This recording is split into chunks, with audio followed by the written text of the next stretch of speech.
Chapter 30. It was not unusual for the barrel-chested monastic with the Gallic accent to note seasonal changes among the denizens of the meditation garden with the natural spring-fed lake, particularly in the winter-time.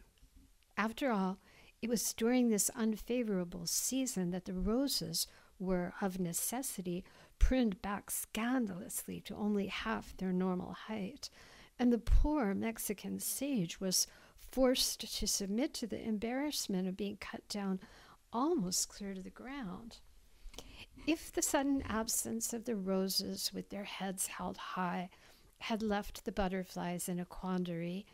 and the missing purple wands of Mexican sage had been a great source of disappointment to the hummingbirds, it could only be said that the whole situation amounted to a full-scale catastrophe as far as the fairies and the bees were concerned,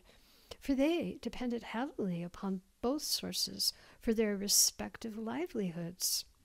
And so it was that with the coming of winter also came the necessity to seek out alternative means by which to support themselves in the style to which they had all become accustomed.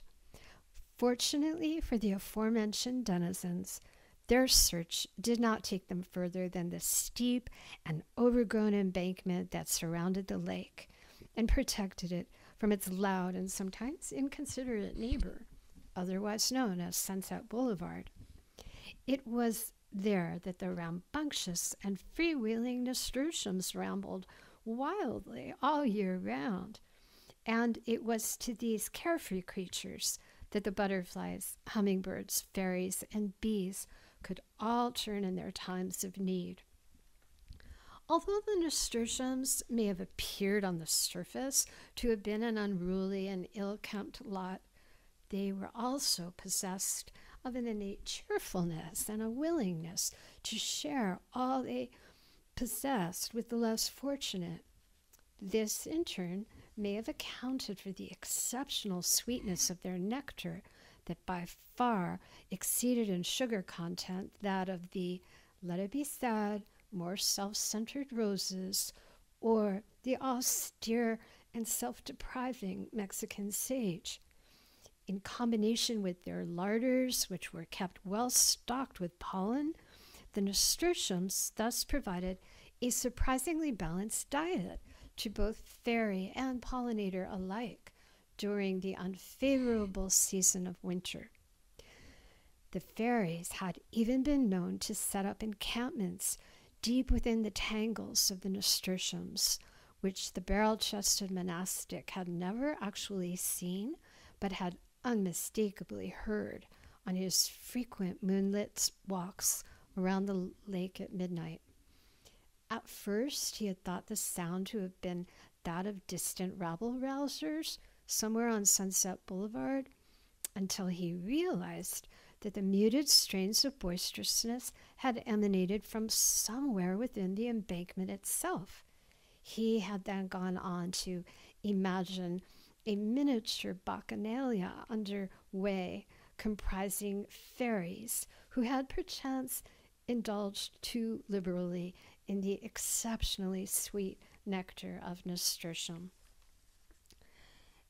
It was well past midnight on the same evening as Natalie Dubois' funeral when the monk heard an entirely different sort of sound as it had wafted in through the open window of his small bedroom, located on the second story of the windmill chapel,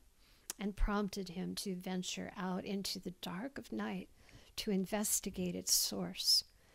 Much earlier that evening, the monk had actually spotted Natalie in her hard-to-miss canary yellow sari, slinking furtively on the edges of the crowd at her own funeral service.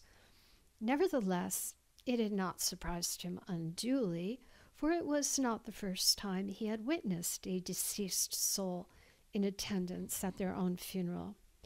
What had surprised him most, however, was seeing the extraordinarily large black dog that Natalie had brought with her, and the ballerina that had accompanied Jean Noel to the service in his checker cap. Though the monk had not been able to detect the exact moment when Natalie and her canine escort had vanished into thin air, he had noticed that the ballerina had deliberately chosen to stay behind.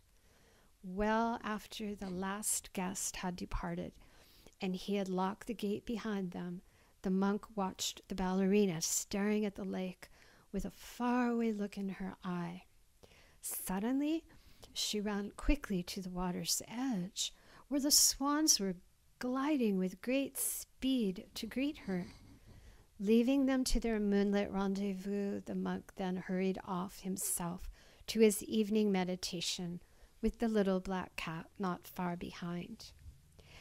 It was afterward that the eerie flute-like sound floated in lightly through his bedroom window, and he followed it to its source. Had the barrel-chested monastic with the Gallic accent not known only too well from experience the warlike instincts that belied the serene outward appearance of all three of the lake's resident swans, he might not have been quite as dumbstruck by the sight that he next beheld. On a tiny islet near the windmill chapel, where the formidable avians slept at night, sat the ballerina, with one swan submissively at her feet, while another swan nestled beneath each of her arms, and with their respective necks curved lovingly around each of her shoulders as she had rocked them gently and sang them lullabies.